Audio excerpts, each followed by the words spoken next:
Epik Mellon podcast, conversations with the real humans behind broadband networks, cybersecurity, and the future of communications. Brought to you by QA Cafe. Hello, everyone, and welcome to another episode of the Epik Mellon podcast, where I'm not supposed to mention that I was late on a few episodes. That's one of the rules of podcasting. I'm not supposed to mention it, but I am actually sorry that I'm a little late on a couple. I'm supposed to pretend like it never happened. I am here with Ronan Bracken from Condor Tech, and uh, he and I have been commiserating on a number of things just about the technology world and how we talk about it. And I'm very appreciative of him for jumping into the crazy thankless world that is trying to market standards with me. So we're going to talk a little bit about that today. Um, and as always, the views this podcast is entirely funded by my employers at QA Cafe, and so the views expressed by myself or Rona do not reflect those of QA Cafe or its ownership, and the same goes with Condor Tech. Absolutely. So that we can talk about whatever we want without consequences. And that funding is brought by our three great products at QA Cafe. The first being CD Router, the industry standard test platform for broadband gateways, Wi-Fi devices, and other customer premises equipment with thousands, now 10,000. We actually crossed 10,000 test cases that are developed by the experts that are sitting right over there that I can see through the window. Um, that are fully automated, works with your CI/CD systems, and helps you build better products overall. The second being CloudShark Enterprise, which is the way to deploy the most powerful open source network analysis tools, Wireshark, Zeek, Suricata, together across your entire organization in a way that is very controlled with open licensing, so you don't have to worry about it, and allows everything to work together in a great web interface that makes it easier for your analysts to get started diving into packets and doing the stuff that they're eventually going to have to do anyway. And then thirdly is Packet Viewer, which is the power behind CloudShark. And that allows you to embed Wireshark functionality into your web-based cloud networking or cybersecurity applications. And you can find out more about all of that at www.qacafe.com. That's the whole spiel. Excellent. Yeah. Thanks, Rona, for kind of doing this off the cuff. But I wanted to get you on because I feel like you're as passionate about certain things as I am in this area, and you also cover a lot of stuff that I never get to touch on the higher level side of telco communications and broadband. The stuff that we don't see, the things that end users don't understand is actually making their entire experience dealing with their service way easier. Right. But the point of this show is to get to know the people that are in networking. And one of the first things I always ask is sort of like how it is that you got to be in this situation in the first place. Because I find this especially in networking, but also in marketing and sales and networking, is that a lot of us never intended to do that at all. Yeah. So, yeah, I mean, I've been working in this area for 25 years now. And as I was saying to you earlier, I think sometimes I've grown a beard recently, and it shows my age probably better than I look without the beard, because my daughter was saying to me that I look 30 years younger. I look like a baby actually without the beard and without any hair on the face. So I started growing this beard, but I'm around 25 plus years in the OSS, the operational support system space. So you mentioned that kind of link between the customer ordering a service and the service appearing or getting turned on for that customer that's sitting back in the home or in the business. And that's where I've existed, I suppose, for the last 25 plus years, is in that area between the customer making an order and the order and the service getting activated on the network. It's what would traditionally be known as OSS, or operational support systems, and responsible for, connecting to the various different data, voice, video service platforms on the network and turning on and off those services. but also completing that closed loop where you've got the service assurance and I suppose listening for events and alarms and information on the network to see that a service is running as it should be running, and responding to those events and triggering actions based on the information that's taken from the network and actioned on. So I'm not sure if that actually answers the question you were asking specifically, but No. yeah. Yeah. No, go ahead. Yeah. I suppose how I got into it, I mean, I started with in electronics, actually. I have an electronics degree. So I work for a company called NEC Semiconductors. NEC is the NEC that own Netcracker as well. But I didn't work on the software side. I worked on the electronic side. So I worked there for 8 years before I got into software. And that's all based in Ireland. I live in a town called Mullingar. It's in the middle of Ireland. We've one of our more famous people. I don't know, maybe our generation or my generation may not know him as well, but Niall Horan with One Direction. If you've ever heard of the band One Direction, Niall Horan would be from Mullingar in the middle of Ireland. So anyway, I'm based here. I was here for 8 years, as I say, with NEC, and then I transferred to Nortel Networks, who had a factory up in Belfast. So I worked there for just a year. Actually, I didn't spend too long up there, but after a year, I decided. Just as a pause for those of the people who are not familiar with Nortel. Nortel is a very, very interesting story in our world because the stuff that they built was the foundation for a lot of things that are standardized now when it comes to networking. And so like you'll see if you dive really, really deep into the weeds of networking protocols and all this stuff, you will see the echoes of stuff that Nortel invented. Yeah, absolutely. And they spent a lot of money. And I think that was the biggest problem. They spent a lot of money too quickly. We're constantly buying up and hoovering up lots of smaller companies. So I think they hit some financial difficulties. But, as part of my stay in Belfast, I actually spent two months in Montreal as part of seconding or bringing, decommissioning equipment and bringing it back to the Belfast factory, which was great because there was about 40 or 50 Irish folks over in Montreal on a 2-month long. It wasn't a party. We worked hard. We worked 6-7 days a week, but we had a lot of fun. It wasn't a party. Yeah. It was a bit of a party, but it's funny in the industry. I've met a lot of people that have worked in Nortel, and a lot of the people that we would meet in broadband forum and SCTE and all of these various events, and they've all had some kind of connection or may have even worked with Nortel back in the day.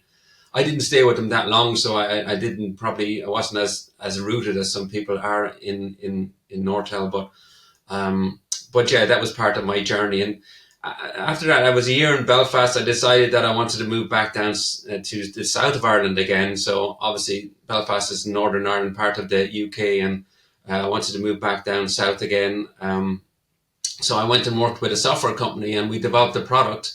And that product, I worked basically through various acquisitions and through various different changes of management. I worked in that product for the last 24 years until the end of 2024 last year in software, developing that initially as a software developer, but quickly worked up through project management, program management, VP, product director. My last role was product director for that product, which is basically an OSS product with Incognito software.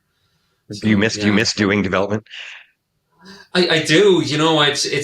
I always seem to land into a company as a particular expertise in with NEC it was with electronics, but I became a department supervisor fairly quickly. Same with software. I was software developer for a couple of years. And that was fine. I loved it, but I found that they needed someone to talk to the customer. They needed someone to understand the customer requirements, and they needed somewhere to, help them develop their product and, architect it better and get involved with the standards bodies and stuff like that. So So I always tend to end up going more into the management, but having a fairly good understanding of the technical side of things as well, and being involved in those technical and architectural conversations. But I always try to avoid, stating that I'm an expert in these things, because, it gives me a little bit of a hedge. Right. In terms of, I know so much, but when it comes to deep network stuff, I know some of the terminology. I understand a lot of how stuff works. I've worked in cable for a long time, so I have a fairly good working knowledge of how that works. Fiber is a big thing with Condor Technologies now, where we've got a fiber to the home wholesale solution. So I understand how it works. I've coded it. I've architected the solutions to deliver and provision on those networks. And you do really need to have a fairly good understanding about it, You how the do. networks work. But then again, if someone really wants to get down in the weeds, all of a sudden, you can start losing me a little bit, let's say. Right, So right, right, right. But no, but I mean, you hit it though. It's like, and that's why I always ask this question, because I do find that a lot of the people that seem like they're just in, you know, business development sales in our industry, the vast yeah, majority, even Steve, who was our VP of sales, right? yeah, He was in EE, right? He yeah, worked on DSL chipsets way, yeah, way, way, way, way, way, way back, yeah, right? yeah, And so it's like, I don't want to say that it's necessary that you're an engineer first, but like we are in a weird space where you have to yeah, really, really do have a basic understanding of the technology to be able to do this job. You know? yeah. Yeah, it's funny you talk, and when you do go into a company, there's in marketing we got this persona based messaging, right? Where if you're talking to a CTO or you're talking to a CEO or a CIO, the messaging has to change because they're interested in different things. So to be able to have that um, spread across the various different roles, be they technical or business orientated, you need to be able to have those conversations and to impress upon whoever you're talking to that, okay, you understand what it is needs to be delivered in order to, make their operational support systems or Right. business support, BSS systems better, but also you need to understand the value behind why you would do this. Hmm. You can put in a fantastic system in place, but if it's not delivering any value to the company that needs it, then what's the point in putting it in place? So Right. I think that's really a key to be able to talk to the various different people, the personas, as it's called in marketing terms, but to be able to talk to the various personas and be able to have those conversations and kind of bring them into maybe different angles that maybe they haven't looked at from the technical point of view, and how the technical Yeah. efficiencies and improvements can really help their business grow and get new customers and save money and the rest that comes with that. Right. Right. Right. My favorite analogy is the scene in Ghostbusters, right? At the, where, Egon and Dan Aykroyd's character. I don't know why I'm blanking on it right now. No. Um, they're talking to the mayor, and they're trying to explain like the bad things that are going to happen, right? That if Yeah. they don't take care of this Yes. problem, Yes. I and then vaguely. he's not getting it, right? He's not getting it. They think they're crazy, and then Peter Venkman comes in. And he's like, "Look, if you do this and save everybody, you will have saved the lives of millions of registered voters." And he's like, "Aha!" Exactly. Exactly. Exactly. Yeah. Yeah. Yeah. Um, but I feel like I've seen this pattern um, along the lines of that topic. I've seen this pattern a number of times Mhm. where, and again, especially in our industry, where you have someone who's very passionate about technology and is an engineer start a company because of the thing that they're building and that they're very passionate about it. And they get to the point where, kind of almost kind of like, your situation and the situation of many others who are in engineering and end up getting promoted. And you're either good at the thing you got promoted at or you're not, right? Yeah. Um, but there's a lot of people who do start these companies based on the technology, find out that they don't want to run a company. Yeah. Yeah. You know, the whole Yeah. time they just wanted to do some cool tech, you know, Yeah. and it happens. all the time, and I feel bad. I feel for them because it's Yeah. true. It's like doing this stuff and talking about it and translating it into the Yeah. value is hard. It's Yeah. hard, Yeah. and it's a different skill set, and it's not necessarily something that you be passionate about at the same time as being passionate about the tech, Yeah. unless you're crazy like us. Like, Yeah. Exactly. yeah. Mhm.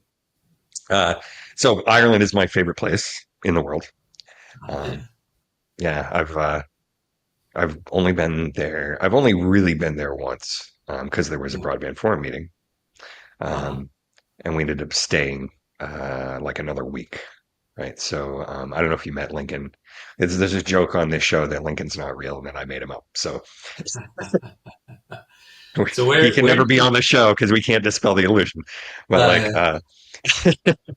That was a great Lincoln show. and his wife and my wife and I uh, basically stayed another week, and we Mm. went from Dublin to Kilkenny, um, and then south, and we split up at Cork, and we went to Galway, and they went to Dingle, Kerry. and then we met up I in think. Doolin.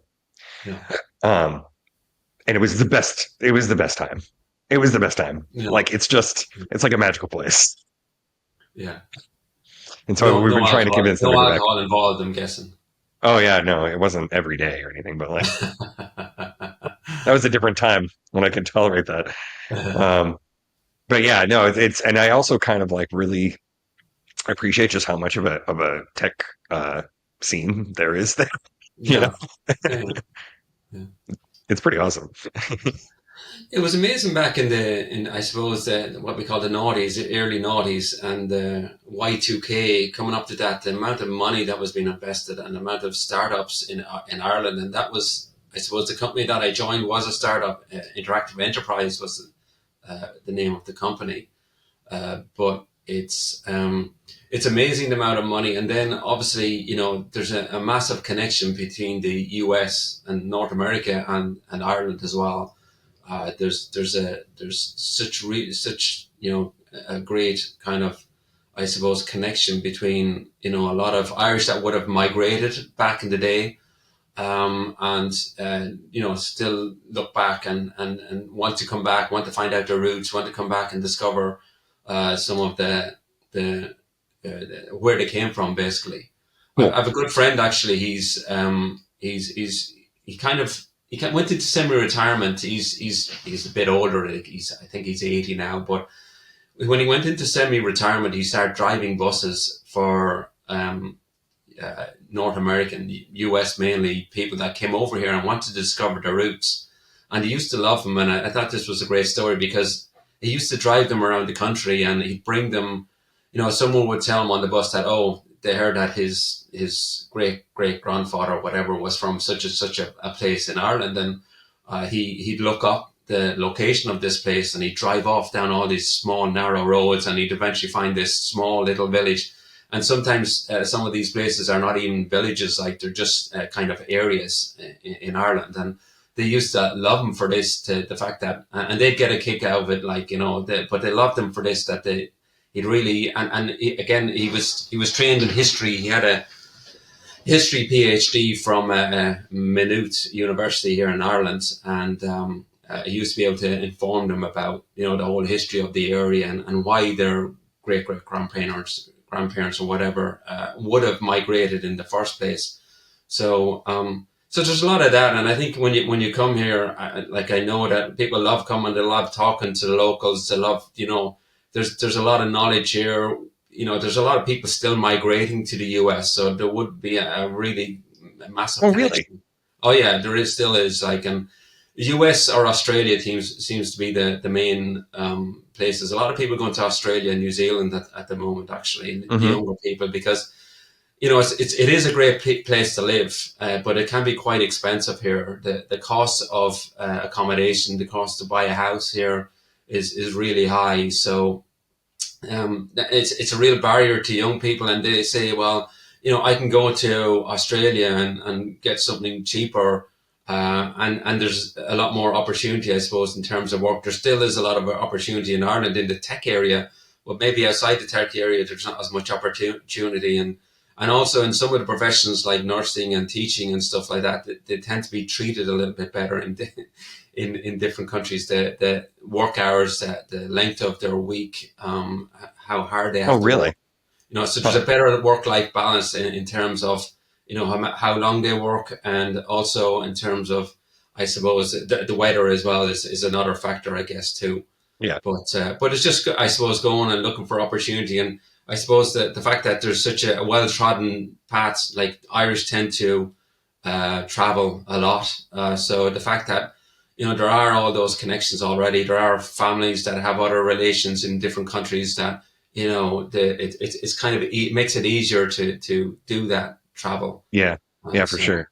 And yeah, I ended up tracing, we had talked about this yeah. before. You mentioned, Uh, yeah, yeah. Back to the Walls family name, yeah, is Wall. yeah. And, they, so I guess for some reason they sold all their property off, to another family, but I was able to go and go to a castle that we had owned. Yeah. And it was all, it was condemned and stuff, but it was still there. You Um, mentioned that actually before, and I did look up, but then I actually looked up walls and castle, and it just gave me lots of castles because obviously all castles have it's hard. walls. Yeah. So Yeah. if you could No, narrow it down a bit, it I'm was kind of in curious. Kilcash. It was in Kilcash. Kilcash, Yeah. I Kilcash. have a picture of it somewhere, that Yes. I'll send you. But, yeah, no. And anyway, so there's a lot of, obviously, the reason why you can see the magic is because people do romanticize those roots, right? No Yeah. matter how distant they might be, like people actually do romanticize having Irish roots, Yeah. which means something, right? It means something that people do that on purpose, right? Yeah. Yeah. And so, as a result, and not to get super cliche, but we do actually try to find an Irish pub wherever we go, right? And coincidentally, that's how I met my wife. Is because we were in Albuquerque, New Mexico, and she Yes. worked at the only Irish pub in Albuquerque. Yeah. And so But we also, never would have went there. yeah, but also, like, I think they're great stories as well, because there had to be a fairly major reason for someone to migrate in the first place. Yeah. So understanding the circumstances, like, I know, like, I follow my family tree as well, and there's some good stories there too. But when you when someone has had to uproot themselves and maybe their families and actually have to travel, there has to be a really strong reason for that. So I always find it's quite interesting to understand those stories. And obviously there's lots of great movies about such things actually. Hmm. But it's great to follow back and understand where you've come from, and the reasons for, there's a saying over here, I don't know if you've heard it before, but there, but for the grace of God would go I. Have you heard that? Yeah. Hmm. Hmm. So, I mean, we could all be in that position in the morning. We could all have to do that thing. So, seeing what people of your same blood, your ancestors, what they had to go through to struggle and to survive, and Yeah. it's massively Yeah, interesting. and not to go down a weird scientific route, but they are now discovering that genetic memory is real, right? So your All DNA right. does remember what happened to your ancestors, Yeah, right? yeah, So it's actually very important that you know what they went through because your body is probably experiencing that to some yeah, degree, yeah, right? yeah, It's yeah. already been trained on that, right? Yeah. It's funny actually, because my son, he qualified in science again. You've dug the hole here, so I'm going to go down a bit further. But my Hmm. son qualified in science last year, and he was saying this to me as well, that there is a relation. He kind of majored, or his main focus is in genetics. He's actually he's going to Oxford actually Cool. in a couple of weeks, studying a PhD in oncology as it relates to genetics. But he was saying the same thing as well, that that genetics, your genetic coding has something to do with the history that you've gone through as well. So Right. it's a great area and very interesting. Yeah. Yeah, because it's not like it doesn't change. It's not like the DNA that you pass on is the same DNA that you had when you were a baby. It's not, right? Yeah. Yeah. It's like some things got activated and some things Yeah. didn't. And so, Yeah. I mean, it's Absolutely. there. It's there. Absolutely. And coincidentally, no, to Yeah. drive this back to OSS, no, Oh yeah. it's not for the sake of the show, but I really do have, I, I have ADHD and it lets me go down weird paths and draw connections. So Yeah. here we go. Um, that, the having that genetic memory thing is something that um, conceptually, we are now taking advantage of in the networking world in terms of um, being able to use information that not that we couldn't use before, because I often think that maybe it didn't occur to us to use it before, right? It's Yeah. like there was a way of doing something, the division between hardware and software was different. Who, what human beings were involved in doing that system was different versus automation now, and how that has evolved Yeah. to how it is now. And so you're like in the thick of that now. And I think that's very cool where, I'm not going to throw the AI stuff around because it goes beyond that. It's just like Yeah. the ability to see and do stuff that we couldn't before. Right. Yeah. Yeah. Yeah, and I think do it quicker as well. And I think one thing we've got to be careful about is that, a lot of companies have invested a lot in BSS and OSS solutions over the years. So you can't necessarily just rip out everything that's there and replace it with something new overnight. So there's reasons those systems are in place. They do serve a purpose. So, you got to remember what's there already and try and build on that as well. But I think when you're building on stuff, you're going to have to build with an idea of what's coming up next as well. So I've often heard the term future proof, but, a lot of times I look at some systems, I've gone into some companies, I look at systems and, you may think you're future proof, but, a lot of the time you're just building to fix a problem quickly and for the day. And as, as resource, efficient as possible, let's say. But I think that going forward, we need to look at, how do we take what's there already? How do we build on what's there already and use the new tools of the future? Because AI is 100%. It's going to, we have some use cases already with AI, but AI is got to be a major player there. And then of course I do see there's a you're giving a presentation with Broadband Forum. We're giving a presentation at the BC about quantum computing as well. So how does that all play into this? So I think whatever we build today and whatever standards we put in place, they have to kind of fit what's coming down the road in terms of, or what is currently going on with AI and quantum computing as well. Right, right, right. But like, I'm going to give an anecdote that I find very sobering too. It's like, that stuff is, and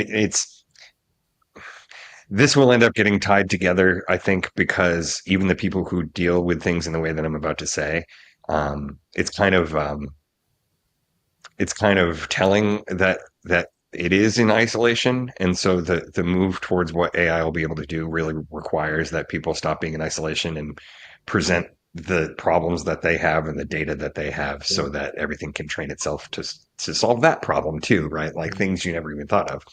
Uh, but someone was telling me an anecdote about someplace in Eastern Europe where they were presented. Um, by a company with an automation software kind of a thing for exactly this situation that we're talking about, right? To make everything more efficient. It was on the OSS side. It was about automating the call center, automating the network setup, doing all this stuff. Um, and they were like, we don't want to do that. And they were like, why not? And he's like, because the actual end users of the broadband service valued calling a person and having them set things up for them Yeah. while they were on the phone with them. Yeah. And so if it was happening automatically, that would be like, it would be a negative differentiator for them. Yeah. Yeah. But it goes down to what you're using AI for as well. So if you're using it to analyze and get insights on the network, that's not touching the customer, but it's giving the customer a better experience. So Mhm. you can still have those. I think you can still have those conversations, and I think people are still trying to figure out exactly how they're going to use AI. So I think the example you're talking about is a chatbot or something like that.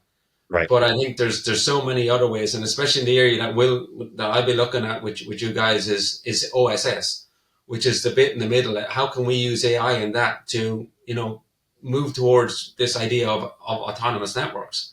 But having that customer, I think you're 100% right. I think that's important too. Like, so there has been a lot of talk about using them for the chatbots and stuff like that, and companies are doing that, and they're going to continue doing that. There's no doubt about it. There's massive, efficiencies to be found there, which is fair enough. But I do think in the area that we're looking at, there's some massive opportunities, and there's a lot of work going on around autonomous networks, for example, at the moment, and how we can get to that, and exactly to the extent to which AI becomes is used in that still kind of remains to be seen, because there does need to be a human in that whole story as well, because you don't really want the robots to be taken over. At least I don't. You know, You heard I it here I've first. seen I've seen the Terminator. It's a great movie. I love it, but I think I'd rather we have some way of kind of okay, great that we can use AI to figure out and improve, service provisioning, managing the network, or diagnosing, getting insights on the network. But at some point, you don't want you got to be careful, I guess, of an automatic trigger for something that happens on the network, because you Right. may not want something to happen. You don't want to basically screw up your network.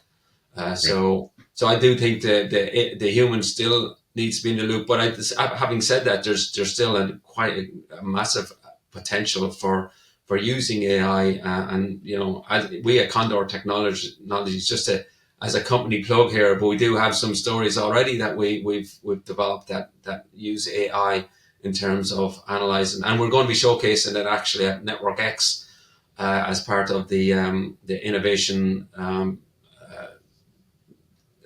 presentation that we're doing there at the broadband forum booth at Network X, which is basically analyzing traffic and being able to determine the different users, what their profile of use of the network is, and how to maybe use that to potentially drive more revenues and make give the customer a better experience.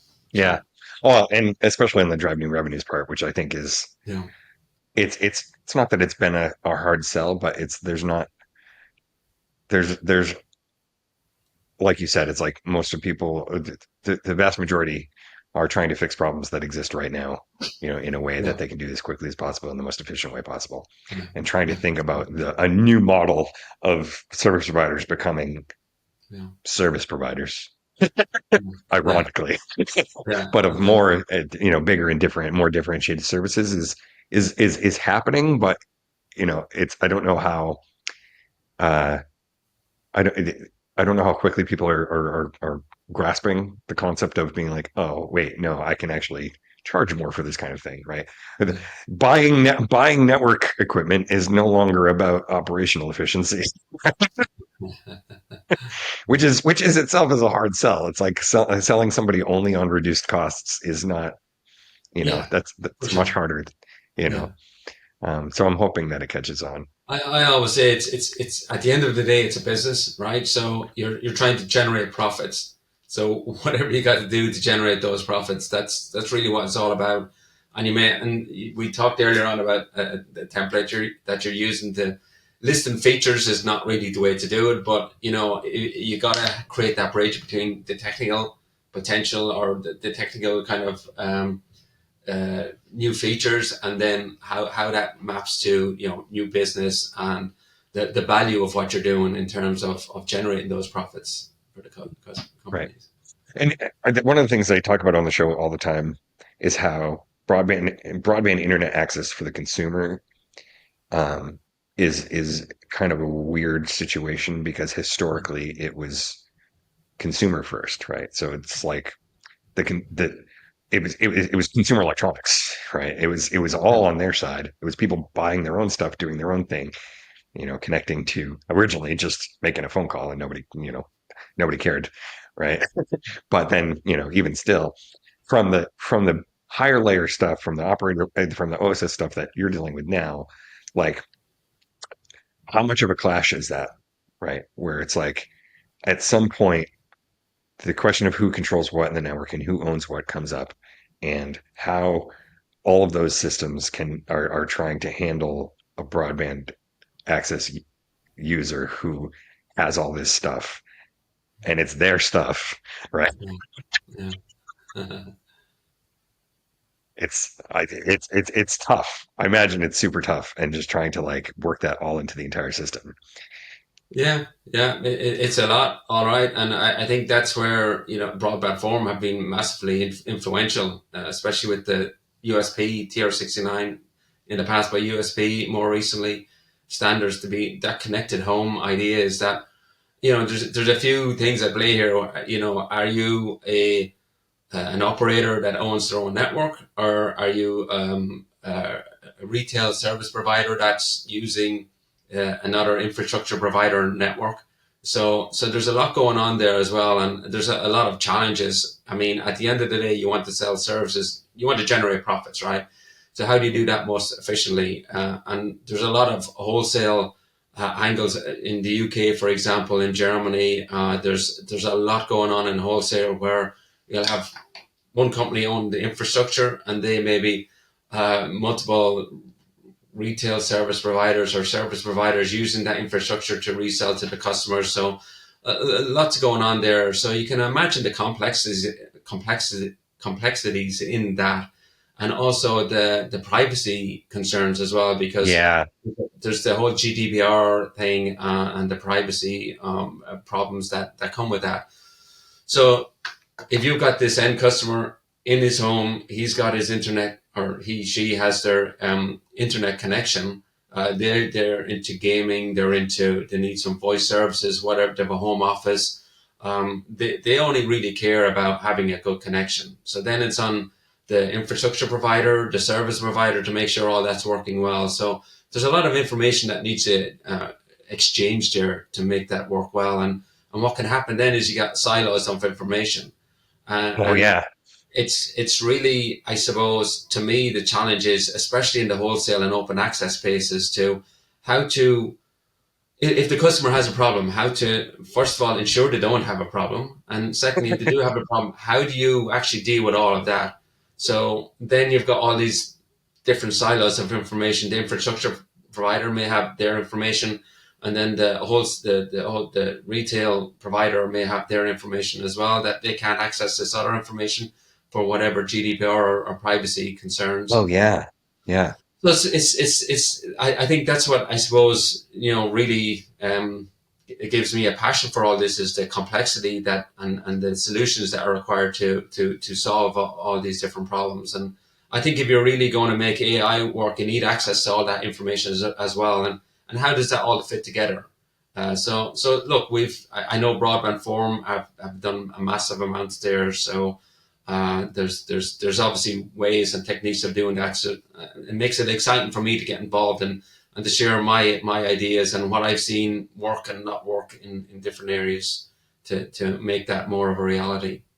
So I'm conscious that I'm wandering, aimlessly here a little bit in terms of what I'm trying to say, but I suppose it does highlight, how big an area all of this is, and how much needs to be considered, how important it is to have a good architecture and standards in place, and how important it is that people understand, what needs to be done here, that the different, the stakeholders involved all agree and can all, target the same thing. And that's where I think Broadband Forum and the various different standards bodies really help to provide I suppose, the mass kind of accumulation of brains that work together to get a lot of this thing done. Right, right, right. And we try to make it so that, it's like you're saying, it's like you enjoy the fact that you can be passionate about this and say Yeah. stuff about it. And I've sort of always appreciated about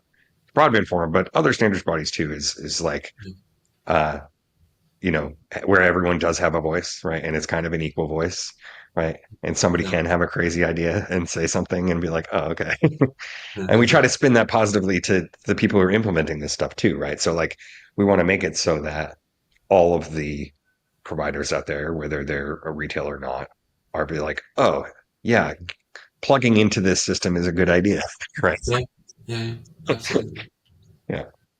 I didn't, I know. I mean, there was a very good case as well where, you've heard of Camara and the standards that they're developing, the APIs they're developing. And a good use case that we worked on last year on a project was the SIM location, where and I know in Brazil the banks have, they're plugged into the operators' networks where they can verify that a SIM is at a specific location. So if someone is using they're at a if they're using their bank card at an ATM and they're taking out money, then the bank can actually do a check through the operator that the person and their phone is at that location.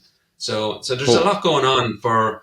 I mean, whether you agree or disagree with that type of thing, like, but there's a lot going on where people are businesses outside of telecoms are starting to rely more on telecoms to help them with their business and with this, identity checking and various other use cases that go on there as well. Yeah. Yeah. Oh, yeah, for sure. And it's the evolution of that, accelerated by the pandemic. We always talk about too, Yeah, where it was like, yeah, for oh, sure. like all of a sudden, all these things that were not dependent on networking Mm, are yeah, in a and mission critical sense. And then everybody's just sort of been leveraging that from this point on, right? They're like, okay, we're all in now, so we might as well do it. yeah, and also from the fact that because of AI, the hackers and the threats against the networks are becoming they've increased exponentially. So, they need to, people that are using various, systems need to be so much more careful, and the operators have a lot of that information. So it's the ability to provide ways of, from an operator's perspective, they can sell this type of service to the other types of businesses. But from a business perspective, they're protecting their customers, and in the case of the ATM, ensuring that cash isn't taken out by bad actors or whatever it may be. Right, right, right, right. That's a really cool use case. Although I've had that bite me in the ass before too, where it's like Uh, there's so much reliant on your identity management and proof from your phone that yeah, like in the times when I need it the most yeah, yeah. is Exactly. when It I don't fails. have my Yeah, phone, right? yeah, So like exactly. I was like trying to rent a truck from Lowe's or something, and I Uh, needed proof of insurance, but I forgot my phone, and I couldn't log on to I couldn't like go to their computer. They had like a little station there, right? And I couldn't yeah, go on the website and log on because I didn't have my phone. But if I had my phone, I would have had the insurance information anyway. So it's like, absolutely, absolutely. And it can be a problem when you travel as well. If you're traveling, that I have a SIM for traveling, so I don't have a normal SIM. So if I try to log on to somewhere in Ireland, it'll send me a text on the right, normal and be mobile. like, "Is this you?" Yeah, But if I'm in the US or in Singapore or Australia, wherever it may be, then I can't get access to it. So I have to try and be creative about how I how I figure out some, especially for more local services. So right. if I have to sort out something for if my daughter needs to go to a doctor or whatever it may be, like to be able to access stuff online, it becomes more difficult. But that's improvement. I think the businesses as it's improving over the years and things are getting better. So Yeah, cool. All right. Well, thanks for doing this, Ronan. And yeah, we're no obviously going to problem. be talking a lot very soon Yeah, about a lot of different stuff. as I was saying before you start recording, you kind of, I wasn't expecting this to happen so quickly. Just for people listening, if you're still listening, and Jason said this to me yesterday, and he has me on it today, so it was quite quick, but it's a pleasure to talk to you, Jason. See, and It's like I said, we killed 45 minutes and we didn't even notice. absolutely, yeah, absolutely, wow, wow, Yeah. All right. Thank you very much yeah, for doing this so quickly. And yeah, I will be talking to you soon. You'll probably be seeing a lot more Ronan in the future, at least from my perspective, for those of you who deal with the stuff that I deal with. Um, but otherwise, I like to end the show with uh, own the nerdy things that you love and have fun doing them. Thanks, Ronan. excellent. Thank you, Jason. Bye bye.